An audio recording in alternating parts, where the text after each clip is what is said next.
Welcome to this final wound episode of this spiritual fix. Today, we are going to be covering betrayal.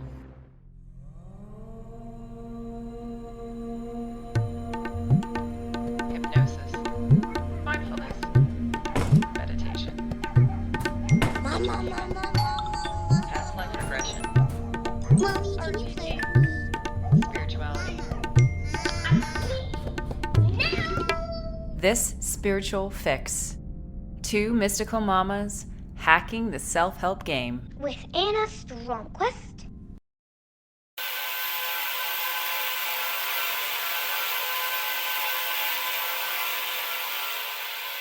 Good morning, Anna. Good morning, Chris. How are you doing? I'm good. How are you? It's a big day for you. Vaccine day. It is a big day for me, yes. All of my conspiracy theories laid to rest. I'm going to get my vaccine. Just joking. It's a very fitting day because it is Betrayal Day. And for our new listeners, just Before we get into betrayal, we like to warm up just to kind of let you guys know how we're doing. So if you haven't listened to us before, that is the common thing that we do. I was going to say, and fittingly enough, whatever we decide to talk about is somehow tied in to the topic at hand. Exactly. My cat is eating her food behind me. So if you hear little tinkling sounds there for a second, apologies, but I can't deny her food.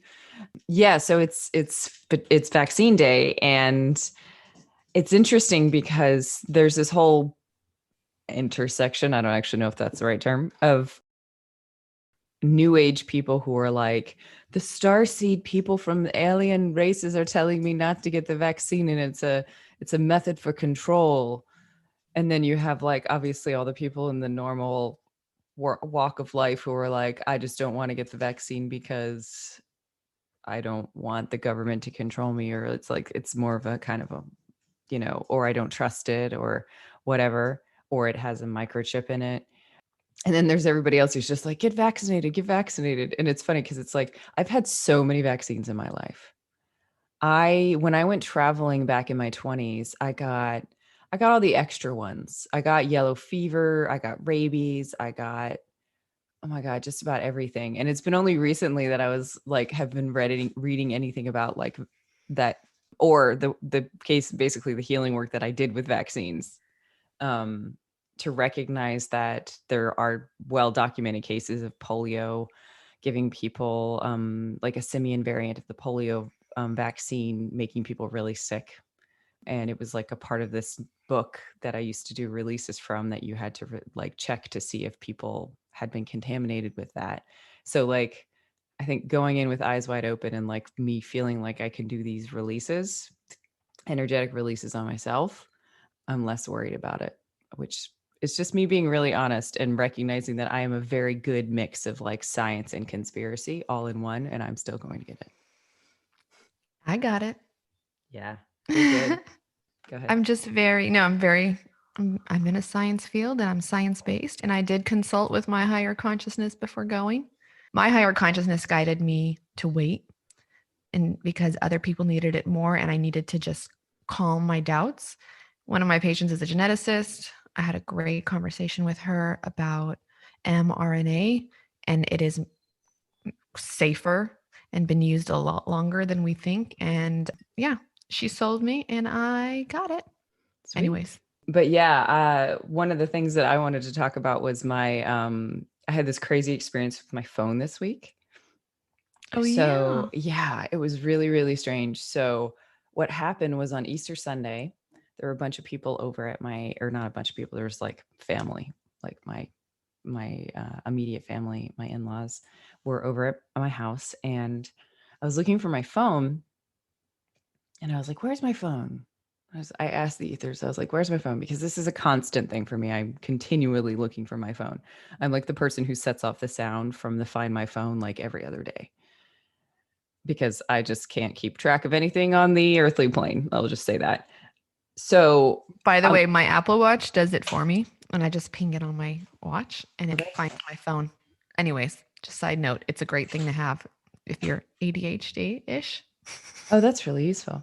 So I'm sitting here and I'm trying to ping for my phone, and I receive a ping that says, like, what I call a ping is basically like it's an extrasensory thing that basically tells you whether it's your guides or anything else that's telling you where something is. It's kind of like a psychic experience or an instinct. People say it's a gut instinct. People say it's a whatever. Anyway, I get a ping that it's on the mantelpiece. And the second that I get the ping that it's on the mantelpiece, I hear a bang, just like such a devastatingly, the sound of electronics being destroyed from a distance, from a height, being dropped from a height and being destroyed.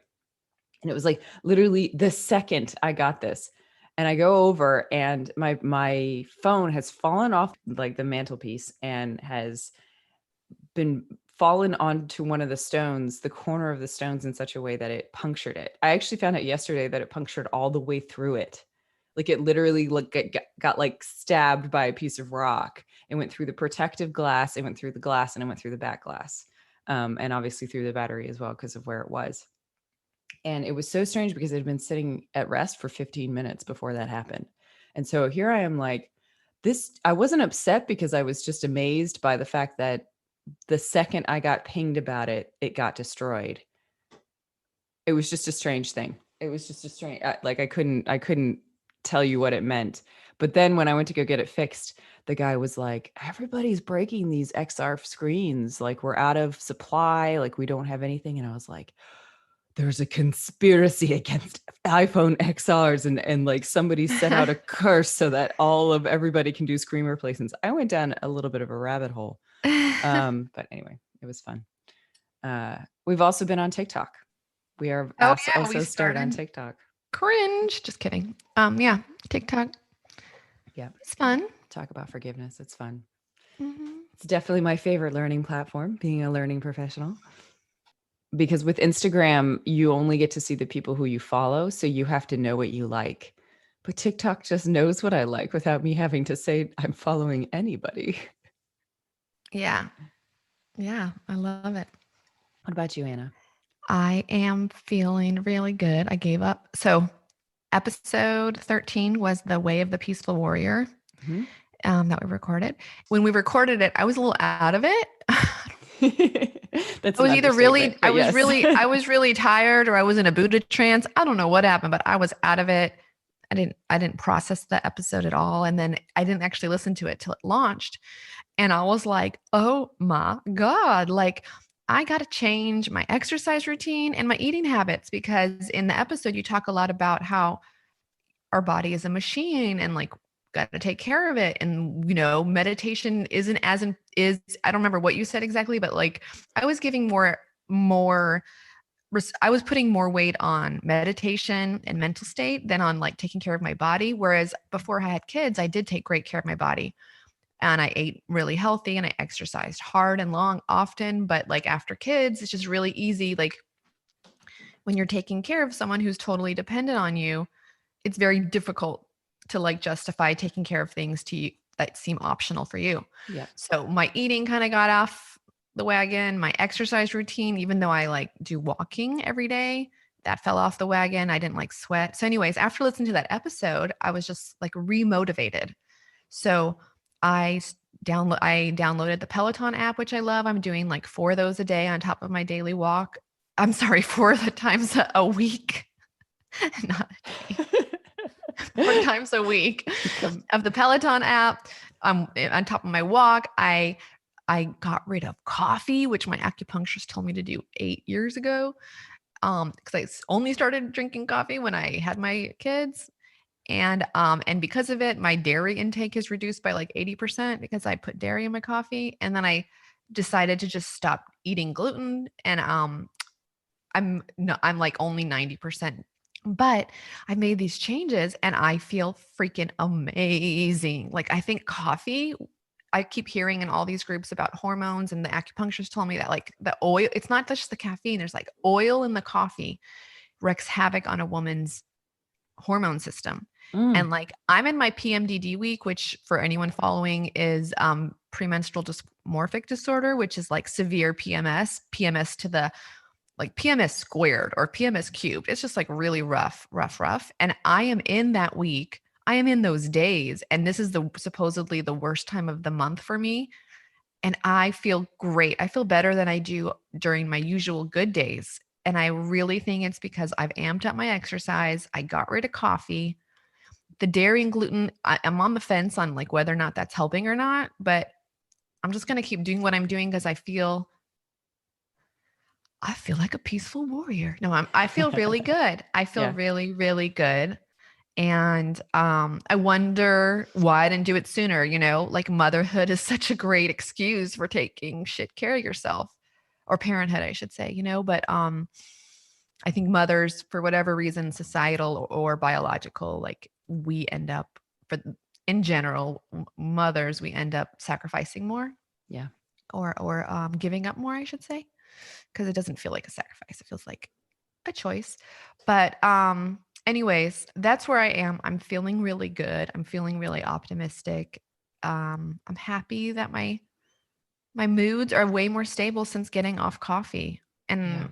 And I timed it like appropriately. Like I get a monthly headache when I am about to have my period. So I timed it with that. So like I just had a crappy headache for 24 hours, which I normally do anyways. And then that was it. And then like it was a weekend and I'm like, I'm going to give myself a treat and I'm going to have a cup of coffee because I really love the taste and I'm just going to like have it anyways. And I took one sip and I spit it out. It was like my body, like in having taken a break, my body was just like, no, Anna, this is not good for you. Like I never drank coffee before kids. Like I only got addicted to it because of the sleepless nights of a newborn. I needed it. And I remember you told me something interesting, and maybe we said in another episode that like coffee turns off the emotional body and turns on the mental body, which Yes. is great for, you talked about that already. And then anyways, I just feel like I'm more whole and integrated, not needing to turn anything off. So Yes. that's where I am. It feels good. It's great. So Luke is actually doing a coffee detox this week as well. My husband, Luke. And I had a coffee. I went into town last week and had a coffee on like a Saturday or a Sunday, just because it's like my one thing that I do is I never go into town, and I'm usually over here in my compound. And every time I go into town, I'm like, I'm just going to go get something. I still have yet to find anything that I like because I'm dairy free and I don't like their dairy alternatives at this amazing little coffee shop in Milledgeville. But I had one sip of this coffee, or I had a couple of sips. I probably had like a quarter of it because my body is like super sensitive to it. And I got so angry. Like it was decaf and it just made me really, really angry.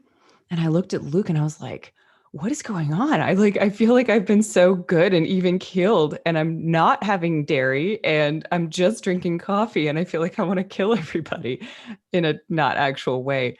And he's like, yeah, I feel like that all the time.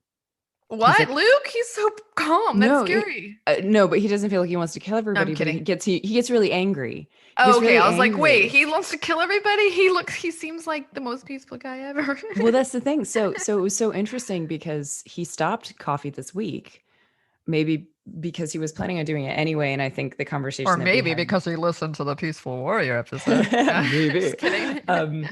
But so he stopped it. And it was so interesting because for like 2 days, because one of the things that they say is that coffee robs your energy from tomorrow. It doesn't give you more energy today. It robs your energy tomorrow. So if you're systemically drinking coffee all the time, you're literally borrowing energy from your bones. You're borrowing energy from all of these different parts of your body that does not want to give it up. So basically you're borrowing energy from parts of your body that don't really want to release it so that you can have this boost of your mental body, of your mental, shut off your emotions, shut off how you care about things. And you're able to get this energy and it feels so great and clear. But like, if you do it enough, your emotional body is going to come back with a vengeance. I mean, and I actually think that the anger that you get from drinking coffee is because your mental body is agitated from having to continually be the driver in the driver's seat, so to speak. Like every body in my mind, every system that we have wants to have an equal say in who runs. Anna and I used to do lots of experiments about that when we were younger. Go ahead, Anna. When we were younger, 2 years ago. Well, Jenny Carnes, my acupuncturist, the way that she phrased it, which was great inspiration, and yet I didn't take it for 8 years, was that if you feel like you need coffee, that's the surest sign that you shouldn't drink it, because when your system is depleted, that you should not deplete it further. Like if your system Yeah. is depleting and you're like, I need coffee to wake up, I need coffee to have energy, your body is trying to say, look, dude, I need help here, I need rest, I need nutritious food, I need meditation. And you're like, oh, you're depleted, cool, let me put this jumper cable to your system and force you to be more depleted. That's how she, I can't remember exactly how she told me, but it made sense. But at the time I was just like, I have a newborn, I have 2 kids in diapers, like I just need my coffee, I'll deal with this later. I'm dealing with it now. And yeah, the detox was fine. I'm wishing Luke good luck with that. I'm gonna be excited to hear how he feels when it's over. Yeah. But anyways, should we on move to right along betrayal. On to to betrayal? Wound number 4 of the 5 primal wounds. But the we're last almost, wound that we're recording, right? but we're recording it last because I didn't feel. Here's the thing. I didn't feel, we were going to record them all in order, but then like I didn't feel that I really understood my betrayal wound, or like I had a betrayal. I mean, obviously I have a betrayal wound. My betrayal wound was super unconscious. So we were like, I was like, I need some time to like self-research and figure out if I even, how betrayal shows up in my life. So Yeah. we did this one last because it was the one I could least connect to. Yeah. It was also very good. We were very prescient in the sense that we had tried to record 2 episodes at once. We had tried to record abandonment and rejection at the same time when we first started. And we had to reject rejection because we did it second. And we just figured that we didn't have anything left to give for it. And so when Anna came out to Milledgeville last week, we were like, we're just going to do humiliation. Like, that's it. Yeah, we can't record 2 wounds in a day because the universe loves to be like, oh, ladies, you think you know this wound? Let me just shell out all these lessons and teachings and put you through the ringer and make sure you really know what the fuck you're talking about before you talk about it. So Yep. the universe has conspired for us to clean us up for these episodes. And Exactly. we could not do 2 in a week Exactly. without injecting ourselves with coffee. Exactly. Or completely just like, I was doing both and it was definitely very difficult. So I'm glad that we peeled one off. So let's talk about the wound of betrayal. The wound of betrayal in the system that I've recognized exists, but it's kind of my system / our system, is that I call the betrayal wound sits in the shadow chakra of the solar plexus, because the solar plexus is our power center. And one of the telltale, and so when I was doing the work of going down through all the chakras and dealing with the wounds last year, when we first came up with this, I felt like the solar plexus was the control center and the mask of betrayal is control. I also felt it in that area of my body, right? Because it was a power center for everything. It determines your breath, which determines your life, and it sits right in the middle of the chakra of the chakra system. So it really has this ability to be the control center. So the betrayal wound will normally occur between your 2nd and 4th year of life, in a relationship with a parent of an opposite sex. This is not always the case, but if for people who have this as their primary wound, this is sometimes often where you might get it initially. And it's usually because your parent hasn't given you adequate attention, or they haven't met your expectations of what a parent is supposed to be.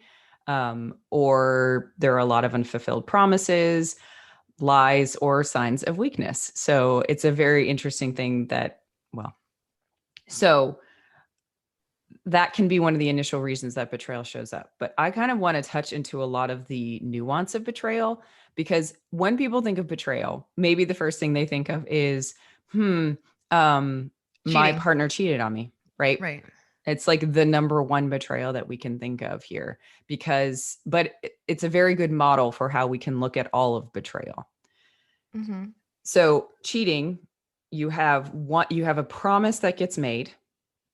Right. You have a promise that gets made between 2 individuals. One individual basically says that is not actually, that promise is not as important as other needs that need to be fulfilled.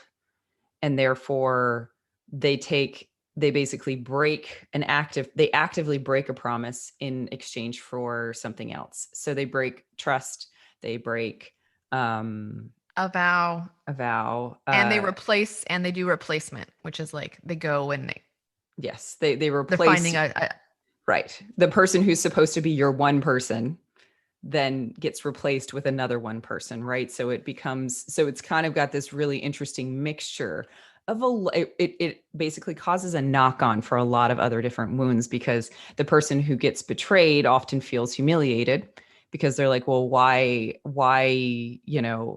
I feel like a chump, or I feel like a cuckold, or I feel like whatever you want to say. I think those are all male right. Or they terms. feel rejected. Yeah. Yeah, or they feel rejected. And then the person who's doing the betrayal may have other things coming up as well. But basically, it's a very interesting thing, the knock-on effect that betrayal has, because it's so active. And I want to talk about that for a second, because one of the things that a lot of the literature that I've read in prep for this says is that the kind of betrayal that hurts is the kind that people don't do by accident. Like, accidental betrayal is one thing, or betrayal that's like associated with, just your personality, and you don't want to change your personality in order to Right. not Like betray people who somebody. lie a lot. I Mhm. mean, Yeah. I was thinking about that today, that like, betrayal is like like lying. Like, what if you're married to a compulsive liar? Like, I know someone who lies all the time about Mhm. stupid things that don't matter. Like, how would it be like to be married to her?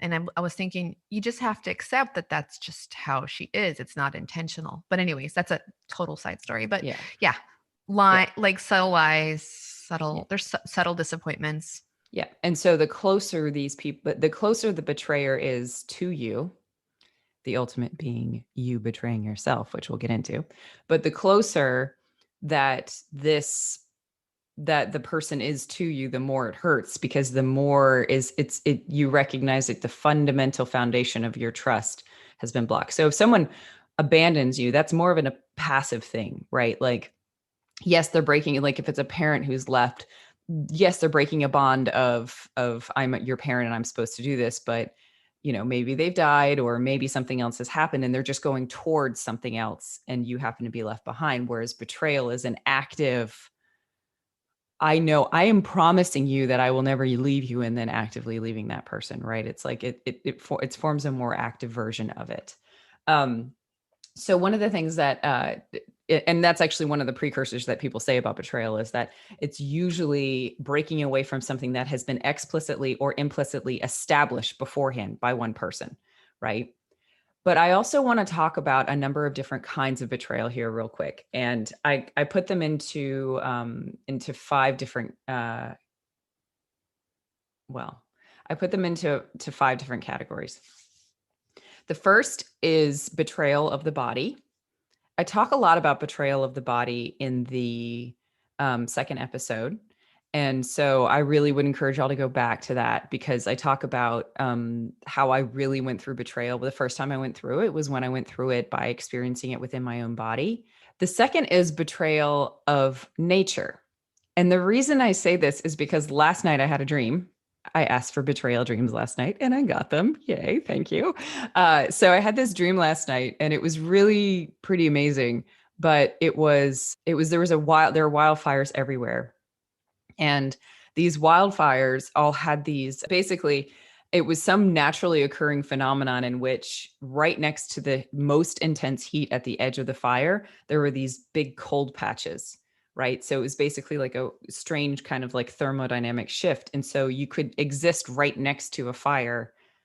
This is obviously not in this world, but you could exist right next to a fire and you'd kind of be in this cold zone. You were right next to the flaming hot fire. And so I took someone on a tour, like I took a group of people on a tour of a wildfire, thinking that I would be able to just like show them and just always exist in these cold zones.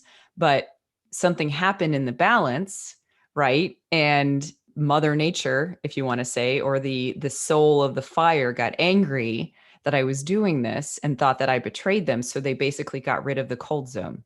And so by the time we were at the end of the dream, we were all running for our lives, trying not to burn to death. And so Wow. yeah, it was It was one of those ones where I wish I was a really good artist and could actually show the beautiful visuals that I got in this dream. But betrayal of nature, I think, is a really big thing here because we always talk about the wrath of Mother Nature. And I just wanted to touch quickly on that because I feel like usually we're definitely, when we're talking about climate change all the time, we see it as we have betrayed Mother Earth. So now Mother Earth has to seek revenge on us, right? How could Mother Earth just have, Mother Nature, sorry. How could Mother Nature have a tornado come down and hit my house? I can't believe this sort of thing, right? I don't think I deserved that, right? Like, how could, but so it goes both ways. Like, we've betrayed Mother Nature, and Mother Nature then betrays us by sending hurricanes that go through directly through our house, or have tornadoes that do here, or have fires that miss this house and hit that house, that kind of thing. So that's like a level of betrayal. The next is power, betrayal of power, which is abuse of power.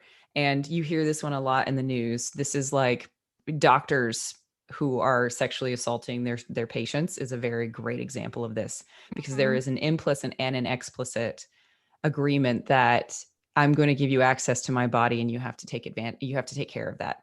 Like, you're supposed to be taking care of that. The dream I got last night for that was I was in a soccer game and the coach left in the middle of the game and never subbed out the new people, which is like a really simple way of explaining it. But it was like, so the people who started the game never got to play the entire game, and the people who didn't get to start the game never got to play the game. So it was a position of power. The coach basically became absent, and thus basically betrayed the people who didn't get to play. Well, arguably both. And then the next is betrayal of communication, which is something that is oftentimes I basically say this is as like betrayal of communication is when you're omitting something or you're not giving someone all the information. This one is particularly close to my heart and it's probably very specific, but I give the example, and Anna and I were talking about this yesterday. The example is you're going to a wedding and one person knows the dress code and the other person doesn't. And the implicit thing is that you're not going to do anything to make your partner who's going to this wedding feel shame. But if everyone's in white tie dress and you show up in like a spring, like floral outfit that's nowhere near like a formal evening gown, you feel betrayed because your partner has just not communicated. It's basically betrayal by omission, is another way of saying that. And then the last is kind of all of the categories of self-betrayal. All of these that I've said before can be done to the self, but I think that there are deeper levels of this, which I'll get into in a minute. So before we get into the stories that we have for betrayal, I also want to touch on the mask of betrayal, which is control, right? There are a lot of people in the world who are controlling, and you can say, oh my God, everybody must have a betrayal wound. But I kind of want to give you guys, I'm going to read out some of the characteristics of what the control mask looks like. So basically, the mask is always there to protect us. It's how we outwardly come out to protect us. And so the best way that you can possibly protect yourself from betrayal is to control everything around you. So the control mask looks like imposing your will and point of view on others. No contact with your own sensitivity is an interesting one that was on this list. You like to demonstrate your own strength. Right? By demonstrating your own strength in this mask, you're able to actually say, hey, I'm not, you can't hurt me. You can't betray me because I'm so strong that nothing can actually get to me, even if you are betraying my trust. A constant need to improve. Perfectionism is a way to control because, then basically striving for honors, titles, the need to be special and important, attaching important to reputation, lack of tolerance for the lies of others, but lying yourself. Having super high expectations of others, right? And punishing them if they don't meet them. That's another way that we control. And a strong need for planning and a lack of flexibility in relation to unforeseen situations. Oh my God, that's so mean. Like, and that's, basically I'm always planning for the worst case scenario because if I can control everything, then nothing can go wrong. And then all of the other knock-on wounds won't happen as a result of it. And so that's why I see myself as expressing the betrayal wound above and beyond all the other ones, is because if I can control everything and if I know everything that's going on, then nothing will go wrong, which is actually just BS. Like, that's not true. Of course it'll go wrong. But at least if I know about it, I can warn people about it and I can cause them anxiety. And then I at least feel as if I'm still valuable, right? Yeah. Because I've contributed. Other things are going to reaching conclusions too quickly, a tendency to offend, suddenly ending relationships and cutting off contact is a very controlling thing to do, right? Basically not giving someone their time to say their side of the story, or deciding to just not even reason with their side of the story, determining that you're just going to cut the relationship, determining that you are just going to turn the relationship off and you're the one who has ultimate control over the spigot and they don't have any say in it. Lack of tolerance and impatience, and basically a tendency to can you think of anything else that this mask shows with the control? Yeah, I think I can think of 4 things actually. One is well, you kind of touched on it, which is big fear of risk. They are not risk takers. Big fear of risk. Number 2, big fear of vulnerability. Very hard for them to open up emotionally, share personal weaknesses, etc. Number 3, as parents, they can be very controlling of their children in the sense of like do not let their kids risk. Don't let their kids climb trees because they could fall. Making sure their kid is this and this and this. Very controlling parents. And I think the 4th one is in relationships. I've seen it, that they are very like, if you don't do this, then you don't get this. Like, they can control people. I give you an example. Like, I know of someone who has a big control mask, and her wound is betrayal. And she'll do things to her spouse like, if you don't apologize, then you don't get to use my car. Or, I'm making up an example because I don't want to like reveal anybody, but it's like, if you don't do X, Y, then you're not going to get whatever. And that's very controlling, to give someone ultimatums and stuff like that. And then one more point that I'd like to point out about betrayal is that betrayal and abandonment are very similar in that they control others. But abandonment is very covert. The codependent is super sneaky about the ways they control the other. They hook their claws in them, and it's a very manipulative, passive way to control. And episode 15 goes into that a lot. Yep. And the betrayal wound also controls the other, but they're very more direct. It's very more obvious. I need you to do this. If you don't do this, I'm not going to do that. I want you to do this. Hey, you didn't do that. I'm mad at you didn't do X, Y, or Z. Whereas like the abandonment wound is super, super sneaky about it. So they're very similar in that respect, but one is covert and one is overt. Yep. No, I think that's a really, really good way of explaining it. So Anna, I want to open up to your story about your betrayal wound and kind of what you've discovered this week and beyond, or before, and what your experience of it has been. Well, first of all, I'm not a very overtly controlling person because I'm a codependent and not a controller. It's not necessarily my strongest wound. But I was telling Chris, I'm struggling seeing this wound show up in my life. And she was like, she gave me like a key. And she was like, well, when you get upset with your children, they have betrayed your authority and you're trying to control them.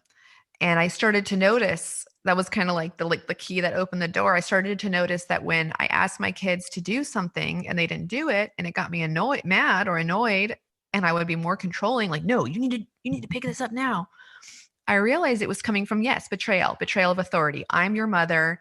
They should quote unquote honor me and listen to me. And they didn't. And so my response was to be more controlling. So while that was the key that kind of opened the door, I started to notice betrayal in my marriage. Okay. Like, I started to see betrayal in my marriage all over the place. And let me just preface this with saying, like, my husband has never never lied to me, cheated on me, stolen from me, like nothing in the grand scheme of betrayal. But what I noticed was that for me, in like in the yardstick of betrayal with, like, say, infidelity or lying, cheating on the like extreme, On the other side of the scale, like much less intense, is disappointment. I think disappointment is a form of betrayal. And so what I noticed was there were like micro experiences throughout my entire marriage of disappointment, micro disappointments all over the place, and they bred resentment. Okay. Disappointment leads to resentment. Yeah. I was talking to my friend about it, and he said,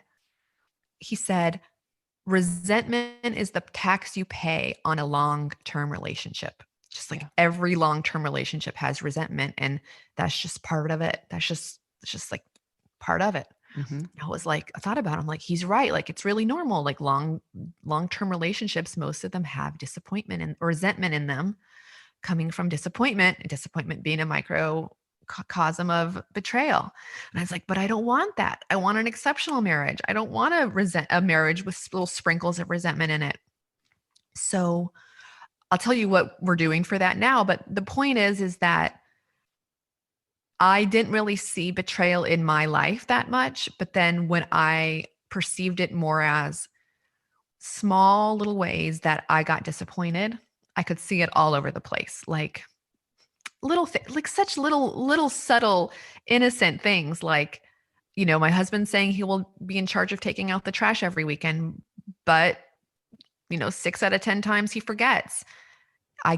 That's kind of disappointing, and I feel betrayed. But I want to preface this with, like, I'm the one putting the meaning on it. Like, he's doing very innocent, benign things, and I, with my betrayal wound, decided to interpret it as disappointment, thus betrayal. Like it's me. It's not him. It's me. And I think a lot of us in our marriages do that.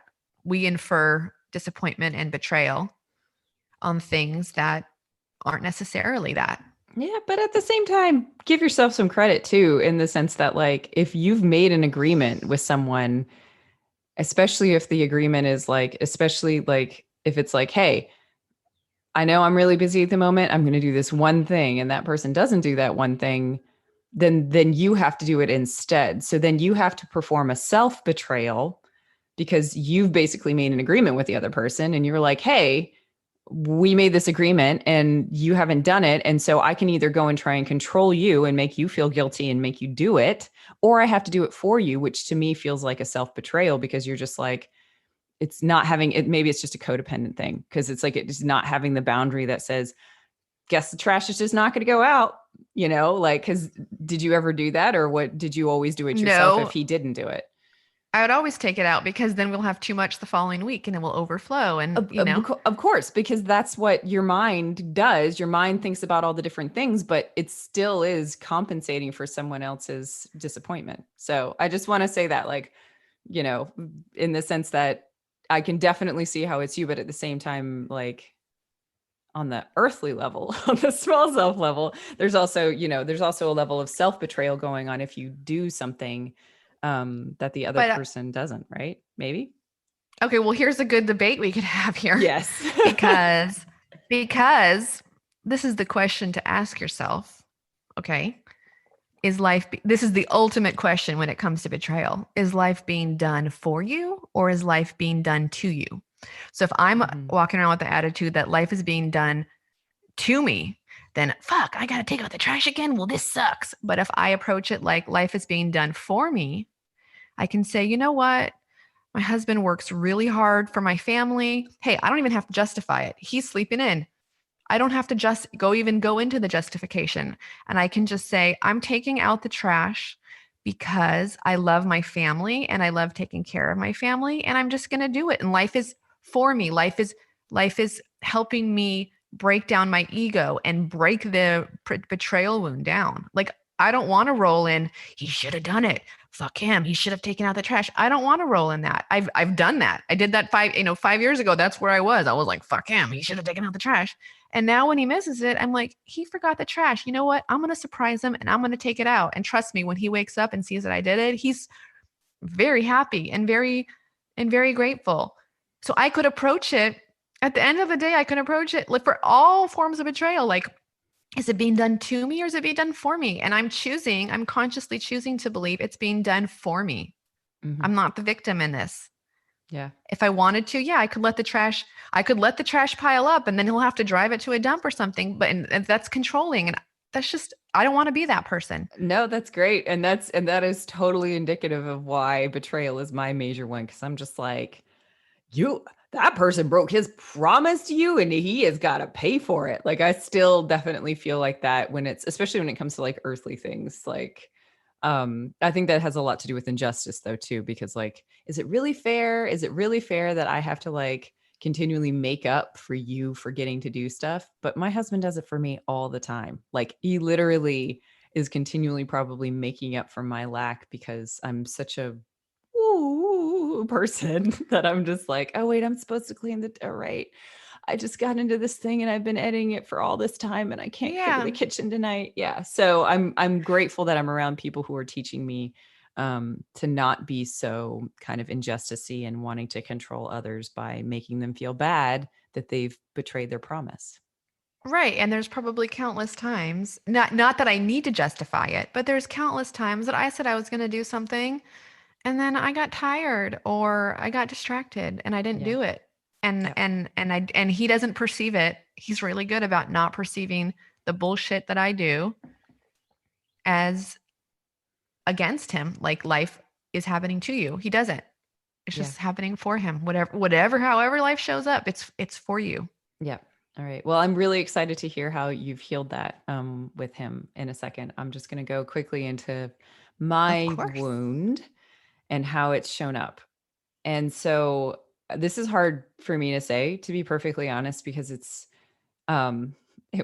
very raw for me still. It's very raw for me still. And it was also, Anna was the unfortunate recipient of my experience with this. So I find it really, it's really hard to say. I'm going to say that before I get into it. Before you get into it, let me just say, I'm sorry. Please forgive me. I love you. Thank you. I'm sorry. Please forgive me. I love you. Thank you. Okay. So it's really funny because when I went to think about this story, I actually had to write it down because I had so forgotten it. I had like, in some way, I had like so gotten over it, but I think that it was like the kind of first little scab that comes over something that was like a massive boulder that had come up from inside of me, and boulders being the analogy that we use for like the kind of wounds. As the wounds come up, you can get little pebbles of the wound, or sometimes you can just get this massive boulder. And it all centered around my voice being heard in particular. And Anna and I have been working on these workbooks, right? So we've been working on these workbooks. If you go to the website, which is linked in the show notes, and then you click on shop, we have little workbooks we've created for each of the wounds. So that's what we're talking about. Right. Because we wanted people to be able to have some support while they were doing this. We didn't want to just like give you access to the wound and be like, have fun. I hope you have your support systems. Which is kind of like what Lisa Bourbeau's book, the book that we keep referencing, did. She's like, hello, everyone. Here are the wounds. And here you go. Enjoy. Enjoy knowing how fucked up you are. Bye. Bye. So, Anna, you haven't actually heard this whole story, but Saturday morning, we had so much work to do, right? Like we had so much work to do. Like there was so much editing that needed to go in the meditations. And I had done a meditation, but like the meditation had a lot of issues with it because I wasn't using the language correctly. And I needed to make sure that I used the language correctly. And so I had to like re-record everything. And then we still had to write all the workbooks and we still had to do all this and that. And so I had spent all day Friday. Like I basically had 2 kid-free days. So for me, it's like this sacred time. And I'd spent all day Friday editing episodes, creating my meditation that I then needed to redo. And like, I just basically, and then I had spent a whole bunch of time waiting for Anna to send me her meditation so that I could edit it while I was sitting at my computer, because I knew I had a ton of work to do on the farm and like a ton of work to do in the afternoon. And so she never sent it to me. And in the time that I was sitting at my computer, and oh my God, this is like obviously pulling up a lot of stuff from my breathing thing. Sorry for my voice. Yes. And it was so interesting because I think because we've talked about this before, but basically, Anna got really upset with me when it came to injustice during the injustice wounds because she felt like I wasn't pulling my weight, which I wasn't. Because I was self-sabotaging because of rejection. So there's like all the wounds have like really interplayed in how we've actually even produced this podcast. Like we're getting super meta here, right? Yeah. And so I finally Saturday, I finally got upset in the morning about how unfair it had been, which feels like injustice, but it was actually, I'll get to where it gets to betrayal here, because betrayal is the deepest wound in this whole mess of experiences. And I was upset because I was just like, I want to contribute, but I have this full-time, or I don't have a full-time job, but I have a 30-hour a week job. And I usually end up doing it 40 hours a week, and I'm busy during the day and I can't do anything. And Anna can do it whenever. And so she does it. And then I feel guilty that I haven't done it. And then I don't get any say because I didn't have any time to do it at the time. I didn't do it before she did it. So she's amazing codependent who does all this stuff all the time and like gets into these work things. And then all of a sudden I don't have a voice because I didn't have enough time to do it, or because I didn't do it fast enough, or because she thought I was procrastinating, which I wasn't.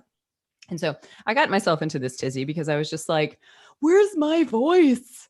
Right. That was the key out of all of this, was where's my voice? And it just came to an absolute head when Anna was like, had left these portions of the workbook for me to write.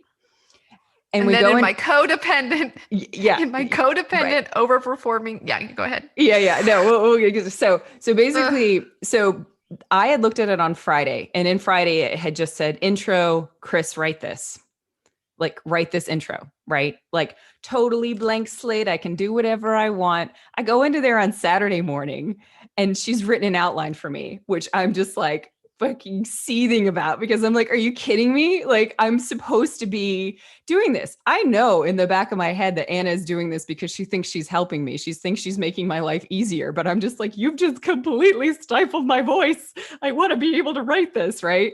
And Anna, go ahead and say your whole, like, from your perspective.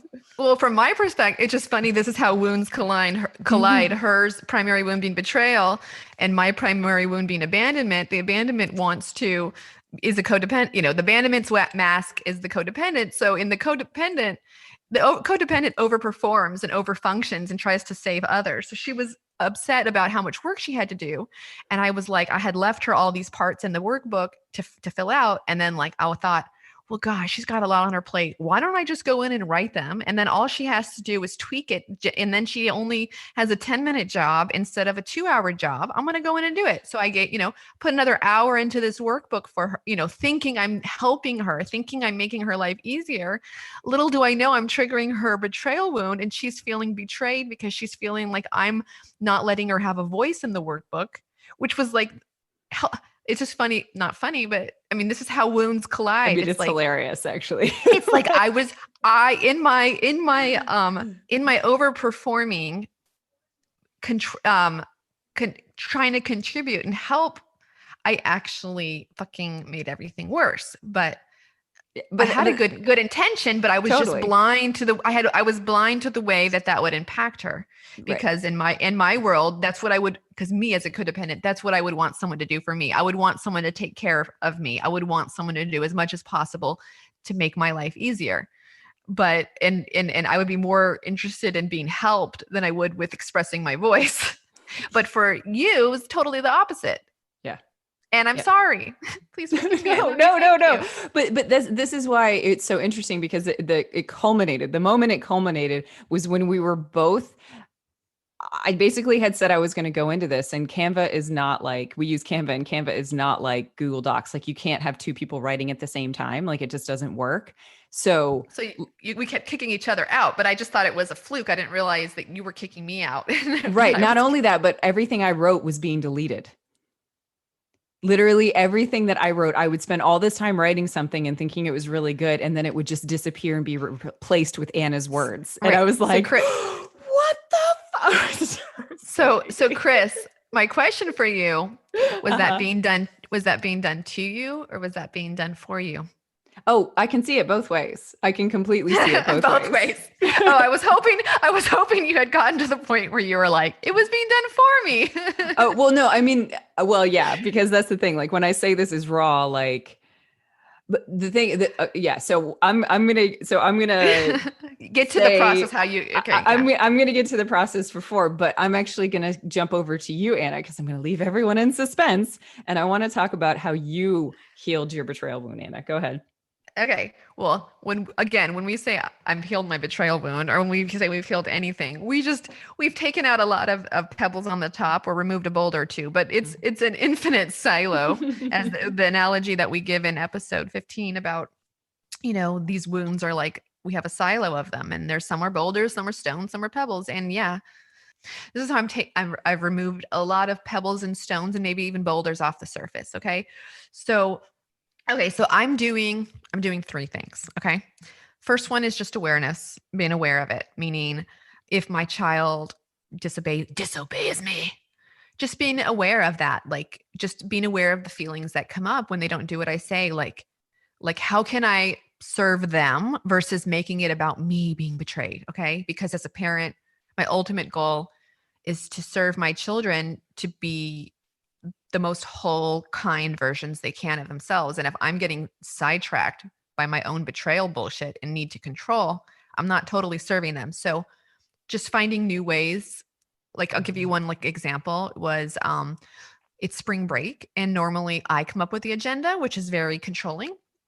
And I thought, no, you know what we're going to do? We're going to come up with the agenda together. So I got a piece of paper and I said, okay, kids, everyone, including mom, puts in 4 ideas for spring break. And then because I'm the adult and I know more about money and COVID safety and logistics, I'll be in charge of which ones we actually do. But I promise that everyone will get something off their list happen during spring break. So, they put zoo, hike, one was impossible. My son put, travel to New Mexico. So what I did is I made them part of the, I didn't control it. I modified my control. I made them part of the decisions that we made over spring break. Like they were part of the plan. Whereas usually as the parent, I'm like, I'm in control. I'm going to be the one delegating where we're going. And this time I didn't. I made them involved in the decision-making process. So just little things like that. So number one is just like being aware and thinking, how can I serve versus control? Okay. Mm-hmm. And I think they really enjoyed it, by the way. It was for them, it was really awesome to do these activities and like be like, this was on my list. It was fun. Yeah. Okay. Number two that I'm doing is I'm asking myself this question, which we'll get into a little bit more, but which is life happening to me or for me? And I believe, now this is just a decision you can make. You can choose to believe life is happening to you and you're the victim and whatever. Mm-hmm. Or you can decide that life is happening for you and that every fucking thing that happens is happening for you. So even if your spouse lies, cheats, steals, ultimately, yes, even that it's happening for you. Maybe it's opening you, it's happening for your growth. Maybe you're growing from it. Maybe you're learning what your boundaries are. There's 101 ways that that's a gift, despite it not feeling like it. And, the example of when my husband forgets the trash, I could see it like I'm a victim, or I could see it as a gift. And I'm making the decision to see it that it's a gift, because life is full of stories. Why do we love Netflix, Hulu, Amazon Prime? Like, why do we love stories in movies and books? It's because humans love stories. Our life is stories. So what story are you going to tell yourself? Are you going to tell yourself the story that you're the victim or that you're being gifted? Okay. And I want to go more into like disappointment and gifts in a little bit, but I just want to kind of focus on these 3 things. So the first one being awareness. Mm-hmm. Second one being just asking myself the question, how can I make this situation or story for me and not happening to me? And the third one is Ho'oponopono, which we have a whole episode about, which is episode 14. Is it 14? Yeah. It's 14. Yep. 14. And in that, just to like give a quick little revision, is the idea that you say, I'm sorry, please forgive me, I love you, thank you, to anything that's bothering you and to anything you have done. So my husband and I had a really good talk when I told him we were working on the betrayal wound, and I talked to him and I'm like, look, I don't think you've ever intentionally betrayed me, but I think that just because of my expectations, either verbalized or not, I've had like little episodes of being disappointed in this marriage. None of them, none of them deal breakers, but just little disappointments sprinkled throughout the relationship. And he like was like, yeah, me too. And I'm like, well, what can we do for this? And he had just listened to the episode. He's like, I got an idea. So every morning we put our hands on each other's chests and we look each other in the eye and we say, I love you. I'm sorry. Please forgive me. I love you. Thank you. And in the evening before we go to bed, we also put our hands on each other's chest, on our heart chakras. We look each other in the eye and we take turns saying it 3 times. I'm sorry. Please forgive me. I love you. Thank you. Because forgiveness, the remedy for resentment, the remedy for disappointment is a shift in perception, and it's forgiveness. So we're doing this all the time. And I swear it's like imagine you have like those paint, the paint app back when we had Windows and we used paint. Yeah. Imagine the screen is full of like all these little bursts of dots, and those are all our little resentments and disappointments. I feel like every night we're coming in with the eraser cursor and we're just like deleting 3 or 4 little spots, getting deleted. Like I feel like I wouldn't say we're like back to the honeymoon phase yet, but I feel a rekindling of love and gratitude for my husband that I haven't felt in years. Because now I'm not saying it's children's fault, but just having children with someone and living with someone can bring up a lot of micro disappointments. And which is totally normal. And all relationships, if you're being honest, have them. So I'm not trying to say like my relationship sucks, my relationship's wonderful, but yeah, we have them. And you can go into the analogy about the bricks and mortar if you want. I don't know. No, you do it. You do it. Go for it. Okay. So anyways, so that's what we're doing to heal our marriage, heal the betrayal in our marriage. Yeah. And it's working. I can say it's working. Yep. Yep. Yeah. Say the analogy that Robbie brings up about bricks and mortar. Okay, so Robbie, our shaman, who we always love and talk about, told us that when she got married to her husband, Rick, he sat her down and was like, in this marriage, there will be no bricks and mortar. And what he meant by that, and what she agreed to, which is beautiful, is the analogy that like in marriage, little resentments can build and they become like bricks. And then, anger, mortar, and bricks and mortar, bricks and mortar, bricks and mortar. And before you know it, there's a little wall between you and your spouse. Maybe it's only up to your knees. Years go by, you got a wall to the ceiling. Yeah. And it gets thicker and thicker. And then it's 2 people living in the same home and they're not really a partnership. Yeah. And I think again, that has a lot to do with control. You're over here and I'm over here because I feel betrayed. I feel micro disappointments. I've laid my bricks of disappointment, my bricks of betrayal.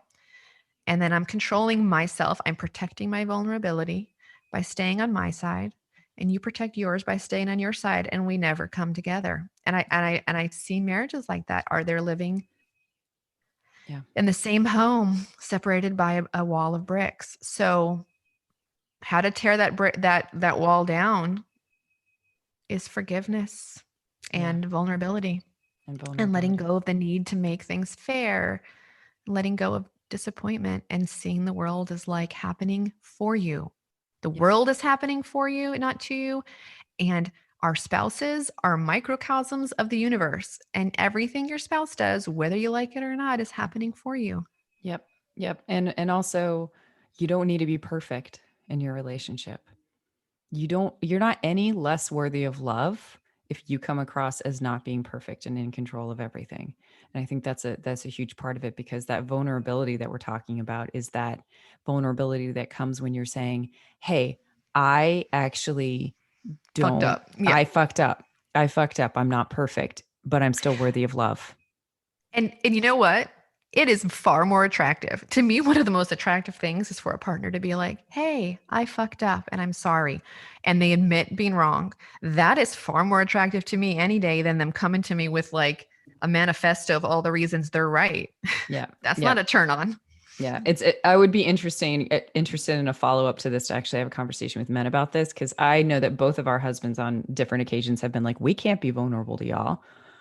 Because we have to come across as like the strong man or whatever like that. And I'm like, let's get into that someday. I don't know if that's really true. I think on the surface it may be, but I think it has a lot to do with this kind of control and like people playing their roles. And when people don't play their roles, that's a level of betrayal. But I think that's for a different episode. It's just something that I think is a really interesting part of this, is that people not fulfilling their roles, whether it's a parent or it's a body that's supposed to work or any of these different things, that can come across as the betrayal. Is that if you've assigned an identity to them and they're not behaving in the way that they're supposed to, they're not being the strong man in your relationship, or they're not being the strong woman in your relationship, or they're not being whatever it is, then you're able to see this as that can also trigger betrayal in you. And so I want to now follow up with the end of my story and how I am healing this process and how I actually really realized it was betrayal. So everything culminates, and I'm literally sitting there trying to write this workbook, and I'm blubbering, like I'm just crying, I'm shaking, like I can't, it's like the boulder is coming out of me and I'm trying to be functional. I'm like, I can't do this. So I go and I dig holes, because that's what I had to do. I had to go dig holes.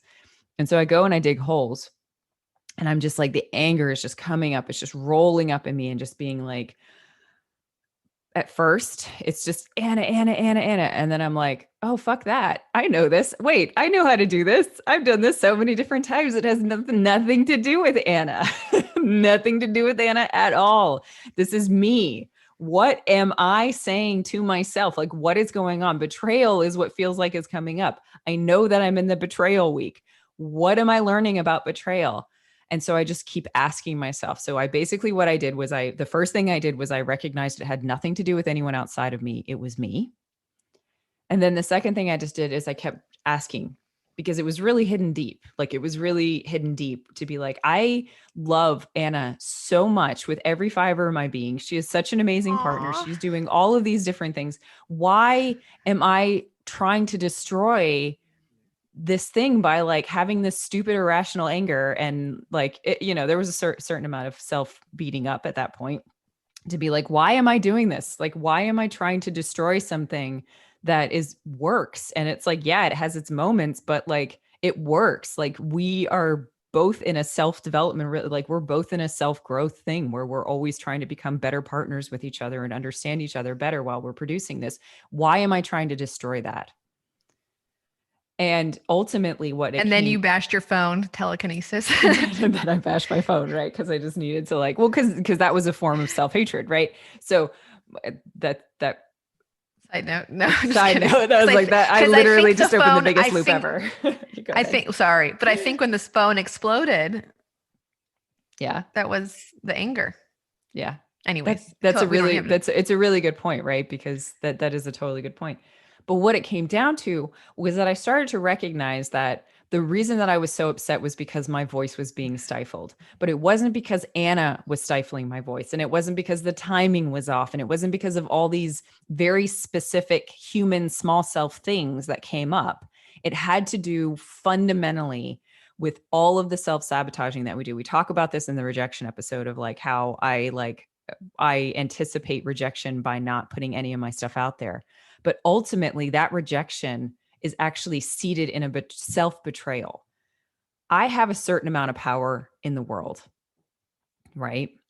So I have a certain amount of power and capability and gifts and whatever you say, just like every other person does. And by me not expressing my opinion or kind of being, kind of just always saying, yes, that's great to everything, or not putting my input into things, or not like creating the boundary that actually where I can express my power, is what undermines, it's what betrays the power that sits within me, basically, is how I feel it. Right. It would be very similar to like always wanting, this is Krishnamurti, is an author who I absolutely love. And he is all about like, he's all about like, if you want to be a painter, then you need to be a painter. Like, if you go and you spend your entire life being a banker when all you want to do is be a painter, is you are literally betraying your nature. Like, you're not listening to yourself. You're not recognizing it and expressing your identity and expressing your passion. Now, I can go into a lot of this because I've talked with a lot of my clients and I've talked to myself about how, there's always a balance. There's always a balance in things, but not betraying your own power is the fifth one that I talked about earlier. And that is what was coming up at this particular time. This wound just happened to bring it up, right? And this podcast and the entire experience of this feels like, for me, life work. It feels like the work that I'm trying to do to express the power that I have within me, and express the wisdom, and express whatever, and express the vulnerability that can help other people, even if it only helps one person, even if it only helps me, right? And I was recognizing that what I was struggling was to not betray my own power, right? So all the creative stuff that I create, I think is actually really amazing, but by not finishing it, I am completely betraying my gifts. I'm betraying my passion. I'm betraying the reason that I'm here on earth.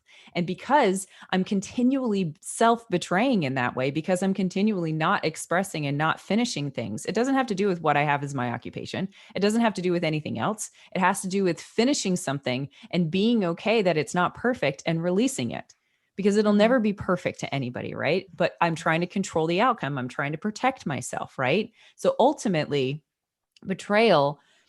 self-betrayal shows up like self-protection, like self-sabotage, like all these different things. And there are other wounds in this. You could get confused about how any of the other stuff is happening. But the recognition that I had of the fact that by protecting myself, I was betraying my power. Right. And what has happened as a result of that is that I hate being a human so much, right? Like I constantly feel like I'm under the thumb.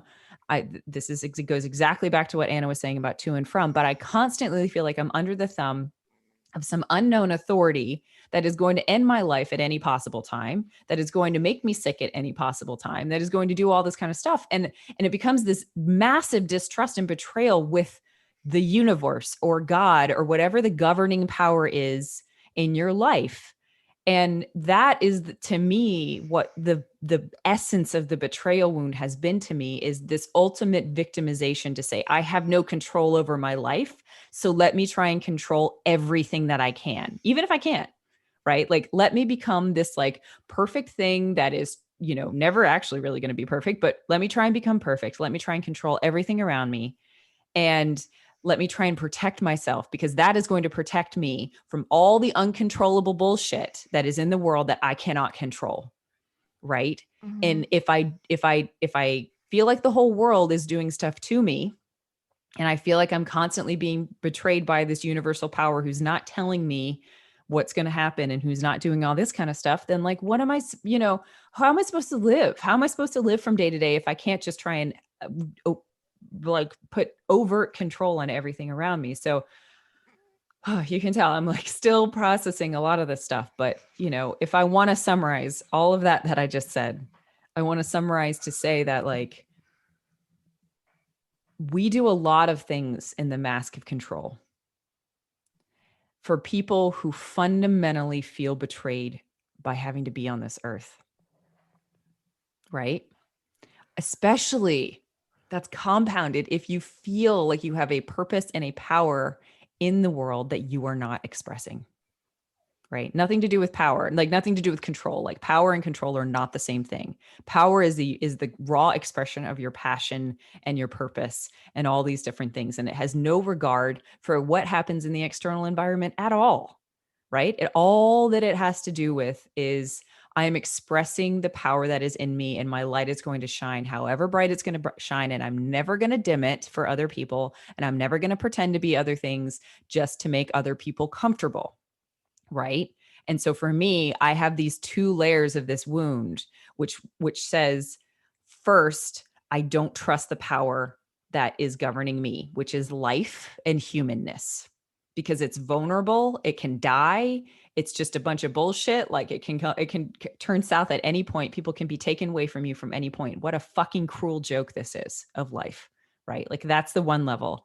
And then the second level is feeling that, and then also feeling like you're not actually even being yourself, because you're continually trying to protect yourself from that base base wound of victimization and things like that. So that was a lot. What do you think, Anna? It's a lot, but it's very relevant. Yeah. And I think and I think it ties into what I wanted to say about betrayal Yeah. and life, which is that there's so many things I wanted to say, and like they're not like lining up in my mind in an organized way. But disappointment, let's say disappointment is like when things don't go the way you wanted them or expected them to. Disappointment is normal, and maybe it's even good, because with disappointment comes growth. Like the majority of my growth and your growth has come because things don't work. Like someone's boulder hit up against your boulder, or your boulder came up, like a little bit of disappointment, little bit of friction, it leads to growth, because we're like, this isn't working. Like, what can I do differently? How can I change? What resistance do I have? And so looking at little disappointments as gifts and being like, okay, this didn't work, but it's a gift, because I'm going to change my perception. I'm going to let go of a wound. Like, I'm going to shift something. I'm going to grow. Yep. And like taking the step about like through the lens of marriage, there are disappointments in marriage. That's normal. But like, are you committed to grow with each other? Or even you and I, we're friends. Like, we're committed to grow. Like, yes, you were disappointed in me last weekend, and I was disappointed in you 4 weekends ago. But like, what did we do with that? We took that and we saw that it was happening for us, and we grew, and we're committed to growth. It reminds me, because I'm a big fan of Buddha and the Dhammapada, of this quote. It says in the Dhammapada, verse 8:103, the one may conquer 1,000 times 1,000 men in battle, yet he indeed is the noblest victor who conquers himself. And I think that quote is very telling. We want to control the world. We want to conquer 1,000 men and 1,000 battles, and we want to control things outside of us because we think that that's going to make us safe. But ultimately, it comes down to you. Like, can you conquer your ego? Can you conquer your shit? Can you let go of your wounds? Can you forgive yourself? Can you heal yourself? You are the truest victor when you can just surrender to life and see that life is happening for you. Yep. Yep. And I have one more quote that I love. It's from Red Framed Revelations. I found it on Instagram, and it says, this is just a wonderful quote for anybody needing a little help shifting from the life is happening to me versus life is happening for me. Whether you pushed me or pulled me, drained me or fueled me, loved me or left me, hurt me or helped me, you were a part of my growth, and I want to thank you. That's awesome.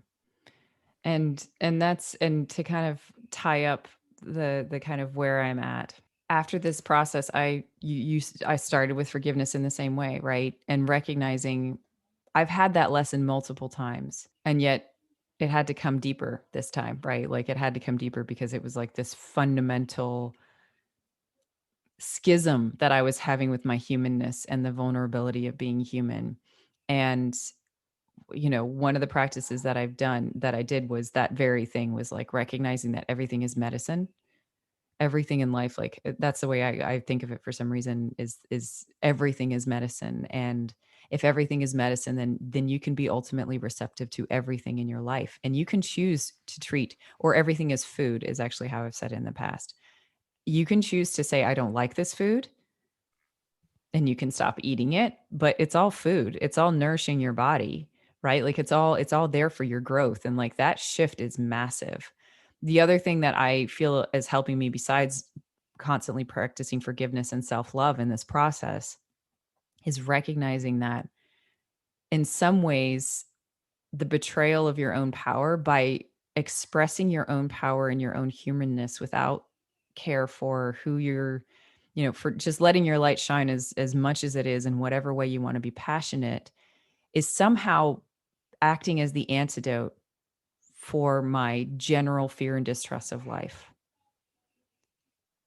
And I think that is it's an interesting thing as to how that's actually worked. And I think that by being unavoidably and unexcusably me, then I actually fulfill my purpose in the world, if that makes sense. And by fulfilling my purpose in the world, I don't necessarily trust that the world is going to take care of me anymore, but I do trust that I feel like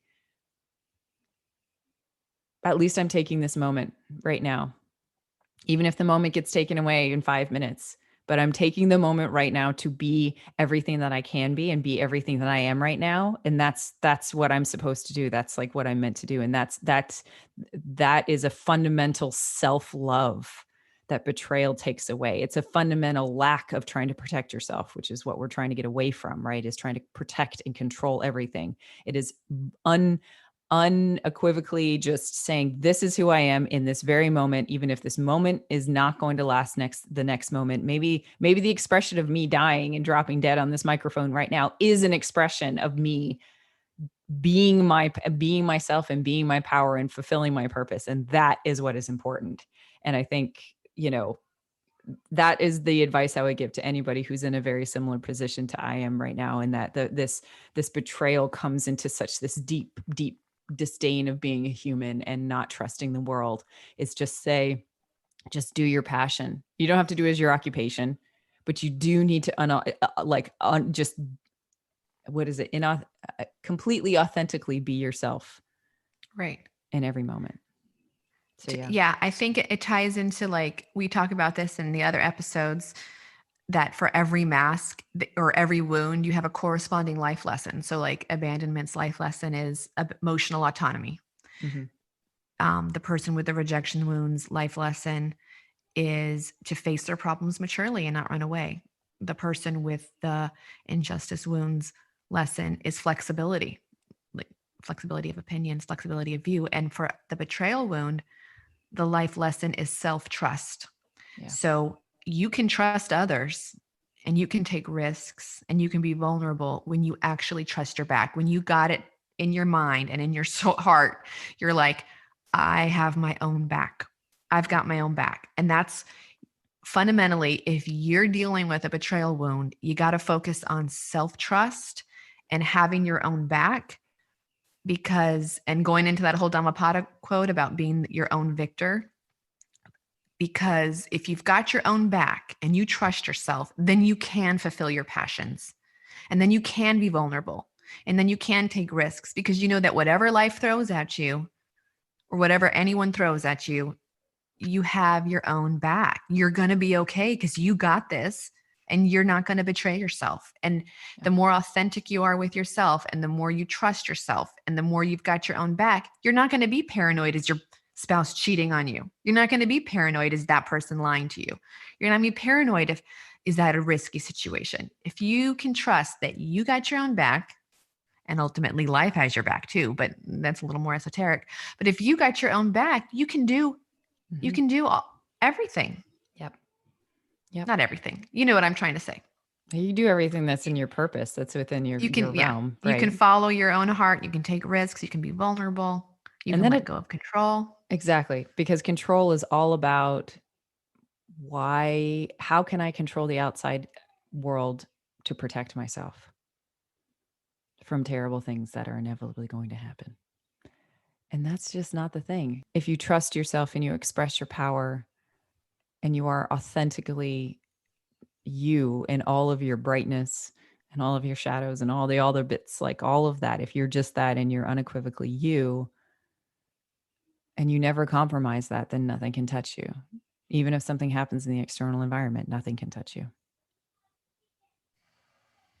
Love yourself. Love yourself. Express your power. Yeah, cool. This is a Wayne Dyer quote. How people treat you is their karma. However you react is yours. Mm-hmm. Amen. Thanks so much for listening to this final wound episode of This Spiritual Fix. Please stay tuned next week, where we'll be covering insight, another process to help you. And then the next week, we'll be offering you a summary of the existing wounds and how to deal with it when your family members or friends or loved ones have these wounds. Stay tuned. Thanks for listening.